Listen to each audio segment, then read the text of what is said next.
আমার বন্ধু বান্ধব, আত্মীয় স্বজন, পাড়া প্রতিবেশী অনেকেই ভাবে এই প্রবাসী মাটিতে আসার পর আমি অনেক বড়লোক হয়ে গেছি, আমি অনেক টাকা পয়সার মানুষ হয়ে গেছি। তাদের সাথে যোগাযোগ রাখি না, তাদের খোঁজ খবর নিই না, তাদের সাথে কথা বলতে পারি না। আসলে তারা হয়তো জানে না এই প্রবাসী মাটিতে এমনি এমনি টাকা দেয় না, এখানে কষ্ট করতে হয়। এখানে পরিশ্রম না করলে টাকা দেয় না, এখানে কষ্ট না করলে টাকা দেয় না। এই প্রবাসী মাটিতে টাকা ইনকাম করা অনেক কষ্ট।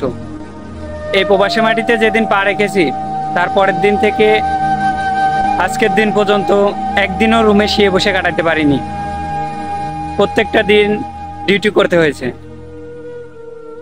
8 ঘন্টা, 10 ঘন্টা, 12 ঘন্টা, এমনও দিন আছে 14-15 ঘন্টা ডিউটি করেছি। তারা কি করে বুঝবে 8-10 ঘন্টা ডিউটি করার পর শরীরের কন্ডিশন কিরকম হয়? নিজের ফ্যামিলির সাথে রেগুলার যোগাযোগ হয় না, তাদের সাথে কিভাবে যোগাযোগ করব? ঈদের দিন পর্যন্ত ডিউটি করেছি, ঈদের দিন পর্যন্ত ছুটি পাইনি, কিভাবে আপনাদের সাথে যোগাযোগ করব? সবশেষে এই প্রবাসী মাটিতে সবসময় সবার সাথে যোগাযোগ রাখা সম্ভব হয় না।